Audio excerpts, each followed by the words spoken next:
How many of you have tried to buy the so-called healthy alternatives to the junk food that got you out of shape only to get nowhere? Instead of losing weight, you just maintained or actually gained.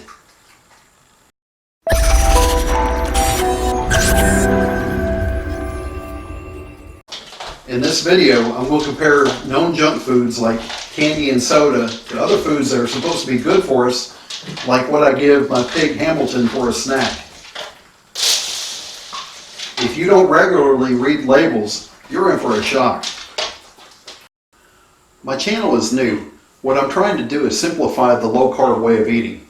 I think people can get too overwhelmed with bad information or too much information that they get on the internet, and also from people that are trying to push expensive keto products that are not needed for it to work. Alright, we already know this stuff isn't good for anybody, but the ones I'm really talking to are the overweight ones. You know this stuff is bad. But what do you know about this stuff? You know, the things in the exercise and the weight loss aisle that you probably never heard of, but because of its location and price, you just assume it's good for you. Well, if you're trying to eat well to match your workouts or trying to lose weight, you're in for a disappointment. Okay, most would probably never think of pounding some Oreos after a workout. Although I do have one client who had a trainer who advised her to eat 2 Pop-Tarts after every workout. Whatever. Okay, back to the Oreos. 1 serving is 3 cookies, which nobody ever stops at, so let's double that. 2 servings would be 50 carbs. Now let's compare the Oreos to the Met RX bars that cost a lot more and are meal replacements. Now remember, these are for people that work out. Now check out the numbers from the Met RX Super Cookie Crunch bar. It has 32 grams of protein, which is good, but that's really the only good thing about it. 1 bar has 42 total carbs, only 8 fewer than a comparable size amount of Oreos. 2 servings of Oreos at 320 calories have a total of 28 grams of sugar. That's no surprise. However, 1 MedRx bar has 410 calories and 27 grams of sugar. Think about that. If you're an athlete, it's got to make you mad that you're getting the same amount of sugar in one of these bars that you get in 6 Oreos. Plus, look at the ingredients. Does this even qualify as food? Alright, so maybe you're not an athlete, but rather someone who is just trying to lose weight. Like most people, and like I used to do, you believe that calories are everything, which I went over in another video that I'll link in the description. Products like these shakes are supposed to be meal replacements.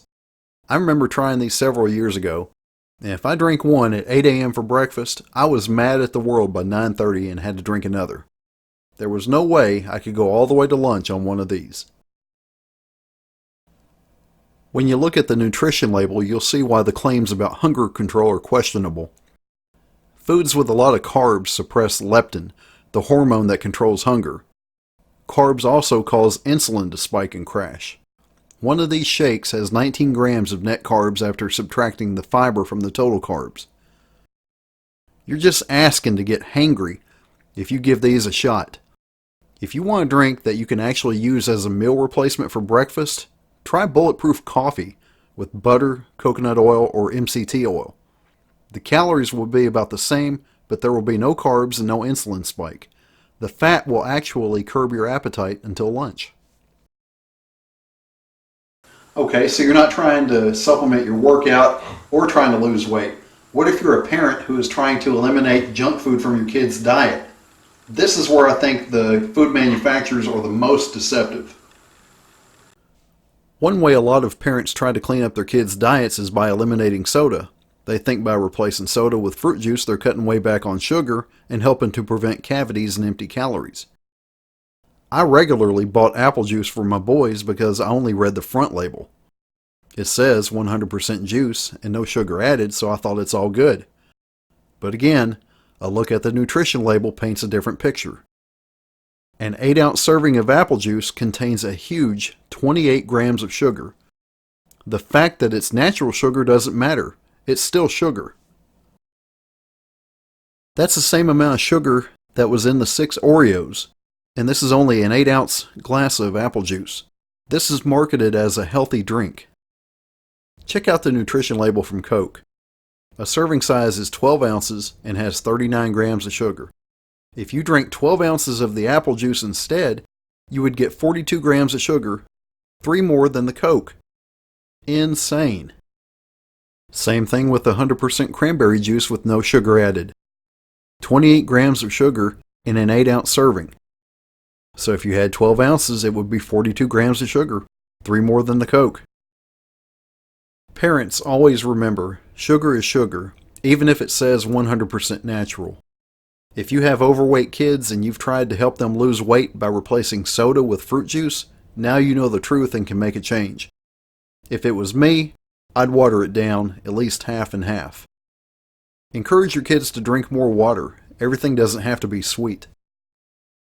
So now that I've given you a few examples, I hope you'll make it a habit to check nutrition labels and disregard marketing phrases like all natural or no sugar added. Do you have any examples of other marketing gimmicks that the food companies use to make us think things are better for us than they actually are? If so, please leave a comment below and let's talk about it. Please subscribe to my channel, and if you feel like this video has helped you or could help others, please like it and share it with your family and friends. If you're overweight and want to try a way of eating that will help you lose weight and actually keep it off, go to my website, CoachJamieLynn.com, and visit the Order a Session page to get started. On Instagram, you can follow @KetoCoachJamie, and on Facebook, like and follow @CoachJamieLynn323. Thank you for watching.